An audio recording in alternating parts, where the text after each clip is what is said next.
एक गांव में राजू नाम का एक व्यक्ति रहता था। अभी राजू कुछ भी काम नहीं करता।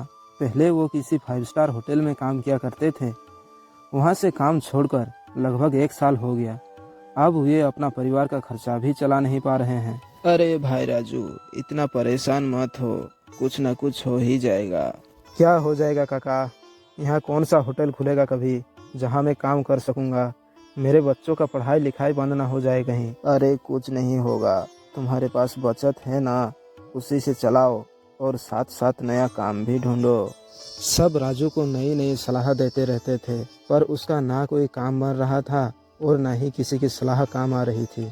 एक दिन राजू की पत्नी राजू से पूछती है, आप तो शहर में समोसे बनाते थे, यहाँ पर भी समोसे बनाओ ना। अरे क्या बनाऊं, यहाँ कौन सा होटल है? पल्लवी कहती है, अरे होटल नहीं हुआ तो क्या हुआ, अपना ठेला तो लगा ही सकते हो ना।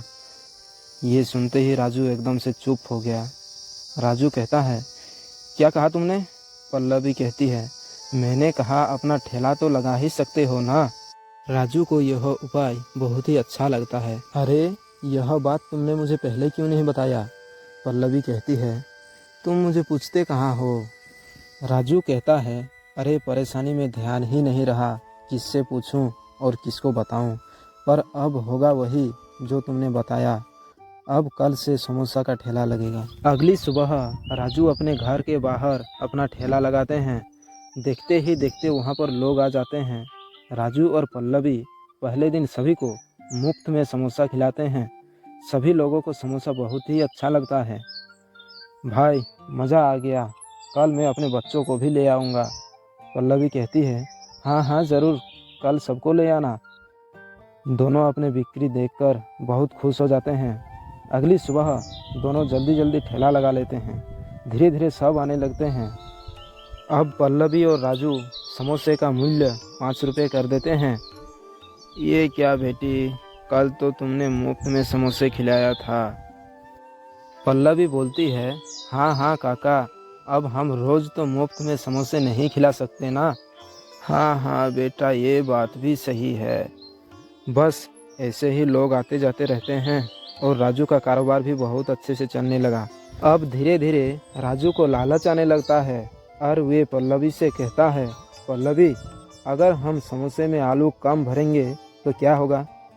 आलू का खर्चा भी कम हो जाएगा और पैसा भी ज़्यादा आएगा। पल्लवी कहती है, नहीं नहीं, ऐसा मत करो, अगर किसी को पता चल गया तो हमारी दुकान बंद हो जाएगा। राजू कहता है, अरे नहीं नहीं, किसी को पता नहीं चलेगा। पल्लवी के लाख मना करने के बाद भी राजू ने नहीं माना और समोसे में आलू कम भरने लगे। अब कुछ दिनों के बाद राजू ने समोसे का दाम भी बढ़ा दिया। एक दिन एक आदमी कहता है, राजू भाई, तुमने समोसे का दाम क्यों बढ़ा दिया? राजू कहता है, अरे भाई क्या करेंगे, आलू का दाम जो इतना बढ़ रहा है। समीर कहता है, क्या आलू के दाम बढ़ रहे हैं? जब आलू का दाम घट जाएगा तो समोसे का दाम घटाओगे ना। इतना कहकर वो वहाँ से चला गया। ऐसे ही राजू धीरे धीरे समोसे का हर एक सामान कम करने लगा। अब ऐसे ही बेईमानी का पैसा दोगुना आने लगा। अचानक एक दिन राजू के बेटी मिंटू को बहुत ज़ोर से बुखार आ गया।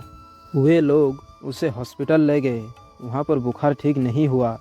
वे लोग किसी दूसरे हॉस्पिटल को ले गए, फिर भी ठीक नहीं हुआ। अब राजू का पैसा भी ख़त्म होने लगा। अब धीरे धीरे मिंटू ठीक होने लगी। पल्लवी समझ चुकी थी कि ये हमारी बेईमानी की वजह से हमारे बेटी को कष्ट झेलना पड़ा।